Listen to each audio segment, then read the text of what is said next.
We swear with voices cold as death, while yet we stand and yet draw breath. We shall not let the dead endure, nor let them taint our land's verdure. We shall not falter, shall not rout, but cut them down and burn them out.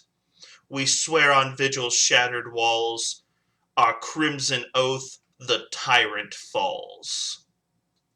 Today, we're going to be talking about the new book for the Lost Omens series from Paizo, Knights of Lastwall, on this episode of The Local Disaster Tour Guide.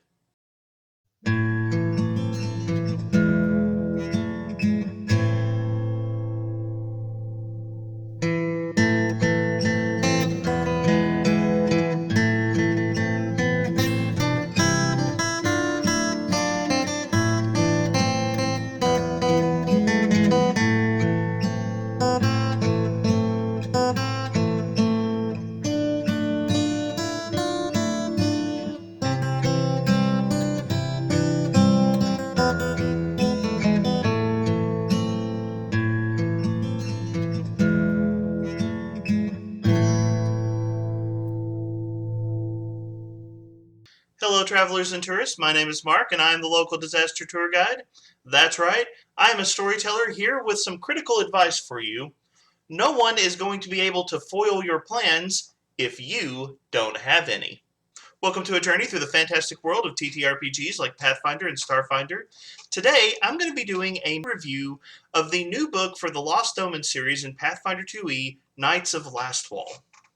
The Knights of Lastwall are a knightly organization that stands in opposition to the recently re-emerged Whispering Tyrant, and they strive to battle against him, his army of undead, and the terrible cultist of the Whispering Way, ultimately serving the cause of righteousness all across Golarion. This book details the history, factions, and military campaigns associated with the Knights of Lastwall, and offers a wide variety of player character options that your players can use to help represent their characters serving as members or allies of the Knights of Lastwall. So we're going to take a look at this book, examine what it has to offer, and talk about what it might bring to your gaming table. Now, a couple of quick points up front. First, I want to acknowledge that Paizo has provided me a free copy of this PDF for purposes of this review. However, they did not script this review, and the opinions expressed in this video are my own. This is a book that I do plan on picking up for my own personal collection, and I do hope to offer my sincere thoughts about this product in this video. However, on the subject of reviews, I want to remind you of my usual grain of salt for any product review, which is you should always try before you buy. If you can try this product out at your fine local gaming store or borrow it from a friend, that's going to tell you far more than the opinions of some random guy on the internet. But still, I hope that this video can give you some insight into this product and maybe help you decide if this is something that you're interested in learning more about. Also, I want to do some quick business for this channel, which is, please be aware that over the next couple of weeks, my video schedule may be somewhat erratic. My son is going to be facing surgery, and while the surgery is considered relatively minor and the recovery time should be reasonably short, obviously that throws some serious question marks onto my personal calendar. So if my videos are a bit erratic, that's what's going on. And as usual, I appreciate any prayers, any happy thoughts, any positive vibes, or any other general expression of well wishes sent to him or to my family. So thank you for your encouragement, and do all of the other YouTube stuff as well. If you enjoyed this video, like it, share it, subscribe to the channel. You can check out my free Discord and my Patreon. Both of those are linked in the video description as well. But let's dive into the review. Now, for those of you who might be new to my usual review process, I like to begin my reviews at the end, give you my overall thoughts, and then work through the product to highlight some of the things, some of the reasons that brought me to my conclusion. So really quick, a description of Knights of Lastwall.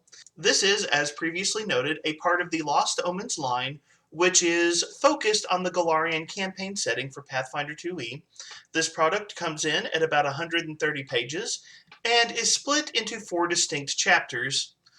Chapter 1 dealing with the history of the Knights of Lastwall, Chapter 2 dealing with the factions of the Knights of Lastwall, Chapter 3 dealing with character options, associated with this organization, and then Chapter 4 looking into the different activities or military campaigns of this organization around the Golarion campaign setting.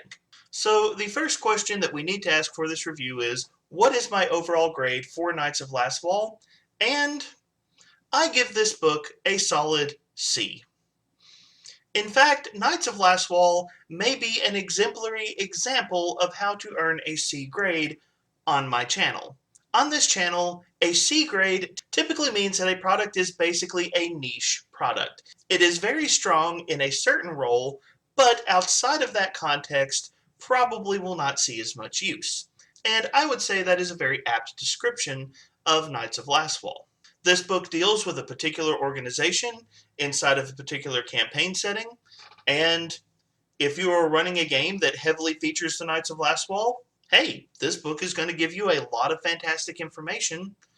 But if it's not really a factor in your game, then this is probably a product that's just going to sit on your shelf most of the time. I will say that this product has some things that I really, really appreciate and was very happy to see, but at the same time also repeats some of the issues I have had with previous titles in the Lost Omens series, though overall I still consider this a book that I am planning to purchase. Now, I will say in this review, one thing that I feel a bit bad about is I am afraid that my criticisms are going to come across heavier than I intend. So let's just go ahead and talk about a couple of those really quick. My first major criticism of this book is that Knights of Lastwall is not a standalone product. This is definitely a book that is part of a series, and apart from the series is not a book that you're really going to use. And when I say that, I mean this beyond just you're going to need the Pathfinder 2e core rulebook. No, Knights of Lastwall is very much a part of the Lost Omens series overall, and this book really needs several of the other books in this series to function. The second criticism I have of this book is kind of the flip side of one of the strengths of this book, and that is, for all of the great content in this book, it feels a little unfocused, and we'll talk about that a little bit more when we dive into the details, but I will tell you that this is a product that both from a game master perspective and a player's perspective is going to kind of feel like, okay, there's a lot here, but where do I go with it? And I would encourage anyone approaching this product to keep that in mind. But as I said, that's kind of the flip side of one of the main strengths of this product, which is Knights of Lastwall brings an incredible level of variety to this type of product, and I was genuinely excited to see the way that they approached the storytelling in this book, approached the organization, the Knights of Lastwall overall, and approached offering character options inside of this book. There is a lot of fun material here, and if you're willing to dig in, I guarantee you almost anyone, storyteller or player, can find something that they're going to be interested in. So let's take a deeper look. As I mentioned before, 3 of the chapters kind of give you a big picture view of the Knights of Lastwall. Chapter 1 is going to give us an introduction to the history of the Knights of Lastwall organization. For those of you who are familiar with Pathfinder 1e, the nation of Lastwall once featured a powerful military organization called the Knights of Ozum. However, upon the return of the Whispering Tyrant, that organization was shattered, and the nation of Lastwall was effectively destroyed, causing many people to have to flee for their lives. The Knights of Lastwall are kind of the remnants of that old order, of that old nation, coming together and trying to rebuild and repurpose themselves. The introduction gives you an overview of the history of the Knights of Lastwall, and also talks about the relationship that the Knights of Lastwall has with different groups around the Golarion campaign setting. So you get an idea of the allies that are helping the Knights out, as well as many of the enemies that are opposing this new faction. An important thing to note in the history of the Knights of Lastwall is that inside of the Golarion setting, this faction is, I think, less than 5 years old, meaning that this is a brand new organization, chronologically speaking. keep that in mind. Chapter 2 talks about life among the knights, and the majority of this chapter is going to focus in on the factions associated with the Knights of Lastwall. It talks about the two main factions, the Shining Sentinels and the Crimson Reclaimers, and let me just say, there is some very interesting story being hinted at with the Crimson Reclaimers. I don't want to do spoilers, especially how this is intended to be a short video, but let me just say, Game Masters, read up on the Crimson Reclaimers. I'm loving the storytelling here. It's good. But you get a description of the two major factions, the Sentinels, the Reclaimers, as well as a number of minor factions within the organization as well. You can see groups like the Chroniclers, the Copperheads, the Echoes, the Grizzled Greys, the Herders, even the Vigilant. You get a number of groups, big and small, inside of the Knights of Lastwall, and an idea of some of the different relationships internally for this organization. One good example of this is the Charcoal Battalion, a group of knights from the Hobgoblin nation of Oprok that inspired a lot of debate among the knights as to whether or not the hobgoblins could even be trusted. You also get several notable figures inside of the Knights of Lastwall that you can use for your stories. Berryville Starshine, Clarith Eomidar, and easily one of my favorites, Ileana Testhake, a vampire who has joined the Knights of Lastwall to fight against the deprivations of the undead. Seriously, this is a cool character. You get a discussion of the different churches and faiths associated with the Knights of Lastwall, as well as a short sidebar on those who might not be associated with the church, but who are still a part of the battle against the Whispering Tyrant. And for those of you who may have Lost Omens, Gods, and Magic, they actually have a couple of pantheons that are particularly appropriate to Knights of Lastwall characters that you can use. The last big picture view of the Knights of Lastwall is the Knights of Lastwall Efforts, which focuses on the different military campaigns or political movements that the Knights of Lastwall are associated with. This is going to give you a look at the Gravelands, the Eye of Dread, what's going on in the city of Absalom, what's happening around Old Sarkoris in the Broken Lands, and even some of the political intrigue surrounding the Shining Kingdoms, such as the nation of Taldor. Now for players, I would like to encourage you to skip ahead really quick, but I do want to point something out for Game Masters that I think a lot of GMs will appreciate about Knights of Lastwall. Chapter 4 does include some random encounter tables that you can actually use for Knights of Lastwall campaigns, and Paizo, please hear me say, why has it taken you so long to put some random encounter tables into your products? Seriously, I need some of these.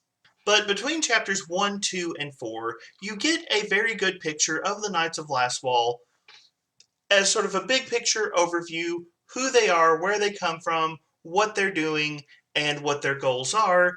And here's where I want to talk about a strength and weakness of this product, in that the Knights of Lastwall as an organization are very unfocused. I'm serious.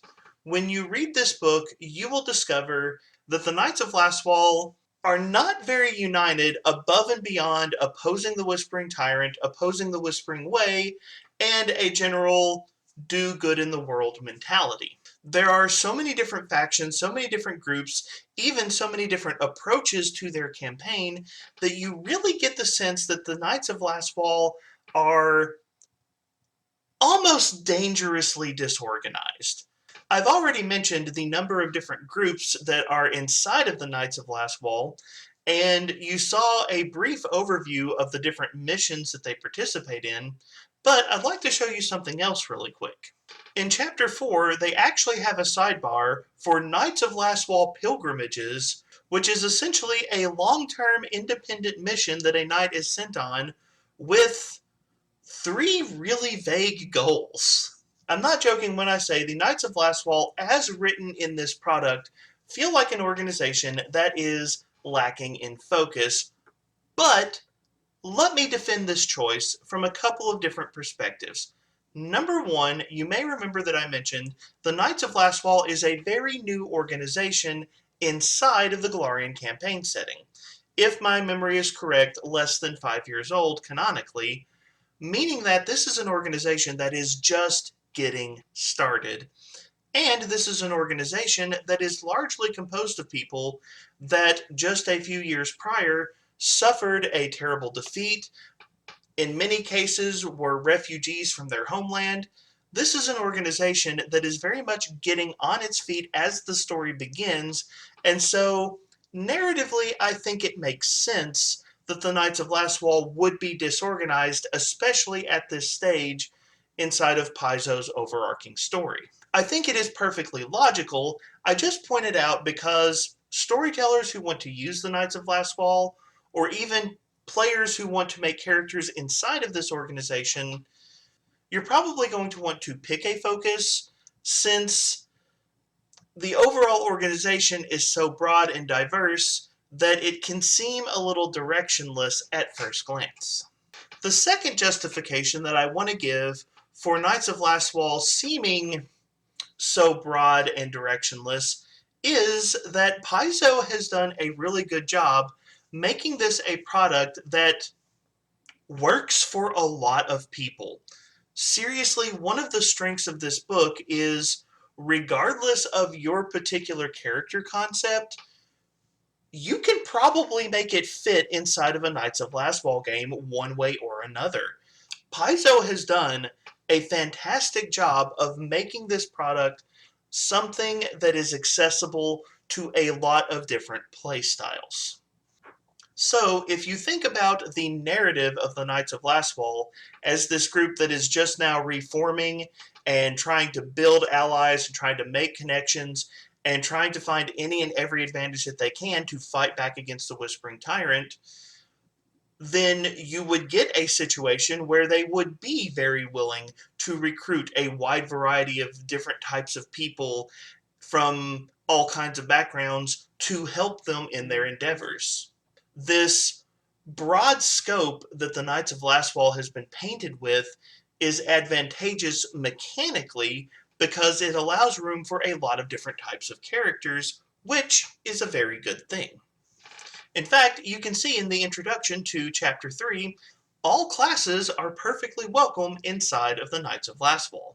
But let's do a quick run through of some of the options you can expect to find.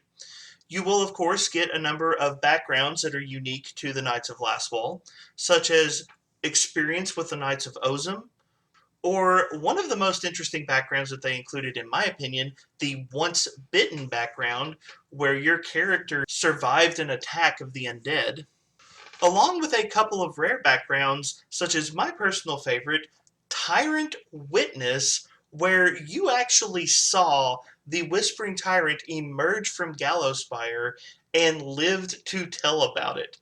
That's a little crazy. From there, you're going to dive into a section that centers around different archetype feats. You have archetype feats for the Knight Vigilant archetype, which comes from the Lost Omens character guide. You also have new feats for the Knight Reclaimant archetype, also from the Lost Omens character guide. And you even have new feats for the Lastwall Sentry from the book Lost Omens World Guide. So regardless of which of the three Knights of Lastwall-esque archetypes you're interested in, all of them are going to have some new options, and Paizo went farther. This is the Other Archetypes section, where they list a number of different archetypes that have new options available for Knights of Lastwall characters. Each of these archetypes is found in the Advanced Player's Guide, and if you're using the Archer, the Assassin, the Bastion, the Cavalier, the Herbalist, the Marshal, the Medic, the Scout, or the Viking, you will find new feats for those archetypes that are geared specifically towards a Knights of Lastwall campaign. And a good example is right here at the beginning with the Angel of Vindication feat specifically designed for the Assassin archetype. Yes, that's right, you can play an assassin and find options that will help you fit rather well into a Knights of Lastwall game. To be honest, This is one of my favorite things about this book. It would have been easy for Paizo to stop at the archetypes already associated with Knights of Lastwall and say, hey, we expanded 3 different archetypes, that's a lot of content. It would have been so easy to stop there. Paizo didn't. They actually looked at their other products like the Advanced Player's Guide and said, how can we take the APG material and make it applicable to Knights of Lastwall as well? I really respect that, and that helps set Knights of Lastwall apart from some of the other books in the Lost Omens line. Now, you may remember in my criticism section, I talked about Knights of Lastwall is not really a standalone book, and that is true. You need other Lost Omens books, or for this section, you need the Advanced Player's Guide to use this material. That is still true, but at least in this instance, Paizo has broadened their horizons a bit and found ways to make multiple books, or I guess more importantly, multiple character archetypes, relevant to what is found inside of this book. Another thing that they did is the nightly training section, which is a number of not archetype feats, but just class feats. Devoted Guardian is a new feat for champions and fighters. United Assault is a new feat for fighters and rangers. Chemical Purification is for alchemists only, but you'll notice that Inspiring Resilience is available to bards and champions. And if you were to go through this section, you would discover that essentially every class that is currently published in Pathfinder 2e is given new feat options that are associated with the Knights of Lastwall. Now, these feats, as you can see, typically have the uncommon trait, meaning that they are harder to access than normal, but I imagine the majority of storytellers, if your character is associated with the Knights of Lastwall, would allow you to take these options since they are geared towards a Knights of Lastwall campaign. Overall, the nightly training section offers 4 pages of feats covering pretty much all of the classes in Pathfinder 2e. I love this section. They didn't just expand the archetypes, they actually expanded the base classes to help them fit into Knights of Lastwall games really well. Up next, you get a section on equipment associated with the Knights of Lastwall, including new armor and weapons, and new magic items such as the rare and quite powerful level 16 Armor of the Holy Warrior. Seriously, I want to roll a champion who gets to use this at some point. Also, you may note over here a new item called the Camp Shroud.